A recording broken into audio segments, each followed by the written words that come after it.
While I love a good roguelike, roguelite, and Metroidvania as much as the next indie gaming fan, I do have to admit that I'm always excited to see a release made in the more Classicvania style. Linear 2D levels, no procedural generation, tricky platforming and combat all crafted in the traditional NES style, pixel art and all? Yes, please. And so I was delighted to see Lords of Exile releasing this year, a game that wears its inspirations on its sleeve. But is Lords of Exile the new lord of the 2D action platforming genre, or is it a rotting hunk of meat trapped behind a wall of nostalgia? Let's find out in our full review. But hey, don't you be a turkey. Consider supporting independent content over at patreon.com/idreamofindiegames. You'll gain Discord access to the greatest indie gaming community, early ad-free shows, shoutouts at the end of every single video we produce, a new podcast, and even free games depending on your tier. Your new indie gaming community is waiting for you. Lords of Exile is very clearly inspired by the original Castlevania titles, yes, but it also borrows from many other 8 and 16-bit era 2D platformers. You play as Gabriel, your stereotypical NES-era hero, tasked with taking down the evil Gallagher and freeing the world of Exilia from evil. It's a tale as old as time, and no, I'm not about to start singing that song from Beauty and the Beast, I promise. Lords of Exile features some lovely retro cutscenes that will have your heart soaring if you grew up in the late 80s, early 90s just like I did. If the cutscenes and overall vibe of this title weren't indication enough, Lords of Exile is good, goofy fun through and through, offering exactly what the trailer advertises from beginning to end. Classic platforming, combat, and 8 well-designed levels that offer various challenges alongside some rather enjoyable boss encounters. So fair warning, this is a game that is for fans of classic 8-bit 2D action platformers and really nobody else. Lords of Exile will feel instantly familiar, at least mechanically speaking, for fans of the genre, though it does have a few new tricks up its sleeve. You have a standard attack for dealing with enemies as well as the ability to slide. Sliding can help in dodging falling objects and might lead to a secret or two, though in honesty, I didn't rely on it all that often.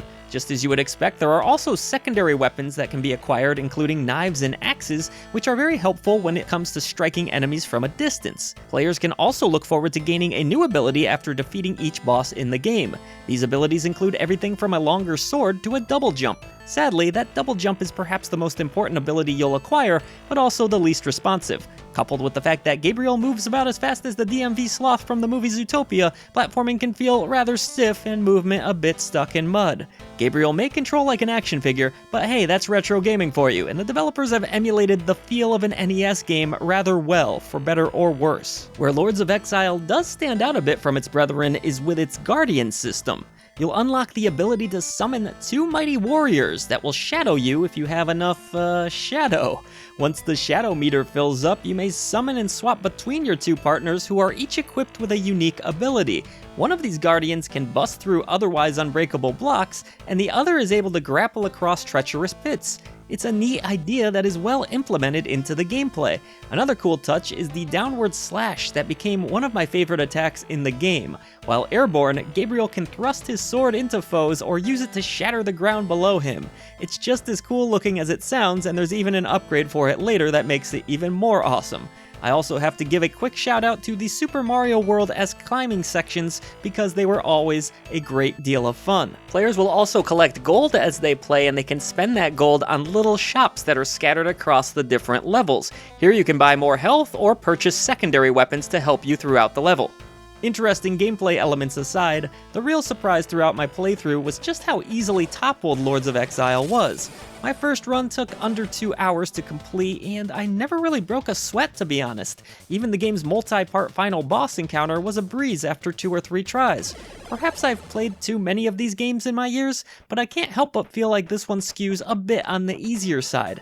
This could ultimately be a bit of a letdown for retro gaming fans anticipating NES levels of challenge, as they won't really get that, at least not at launch. Even still, the well-designed levels are a blast to master, and I greatly enjoyed learning boss patterns even if they only took me a few tries. Lords of Exile could benefit from an extra hard mode in the future without question. Despite the lack of challenge on your first playthrough, there are reasons for players to dive back in upon completion, the most tantalizing being an unlockable character named Lyria. Lyria is a quicker ninja-type character that is range-focused. Using her makes the game even easier in my opinion, but she is undeniably fun to play as and should make for some exciting speedruns. On the topic of speedruns, players can look look forward to unlocking a speedrun mode and even a boss rush upon rolling the credits. While there is no escaping that Lords of Exile is ultimately a short experience, at least players are given some incentive to return. The art team behind this title deserves a great deal of credit for successfully emulating the look of a classic NES title.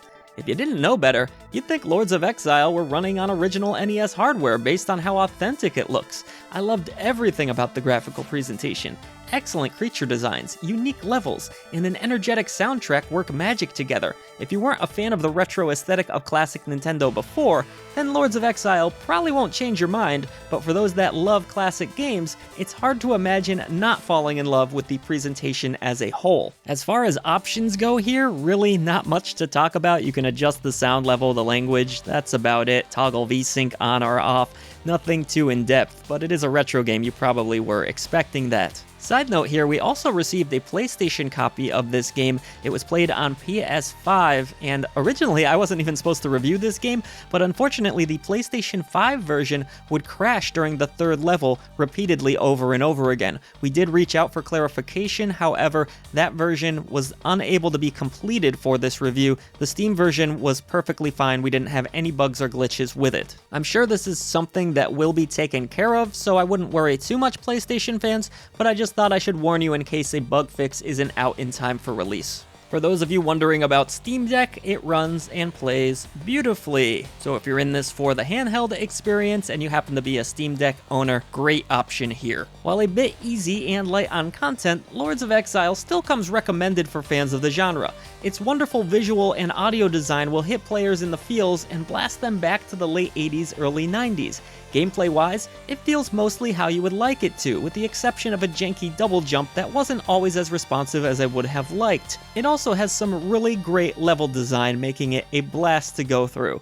Lords of Exile doesn't rewrite the script or offer a ton of originality, but it's a well-made tribute to the past, and that's good enough for me. I'm awarding Lords of Exile the Bronze Genie Lamp of approval.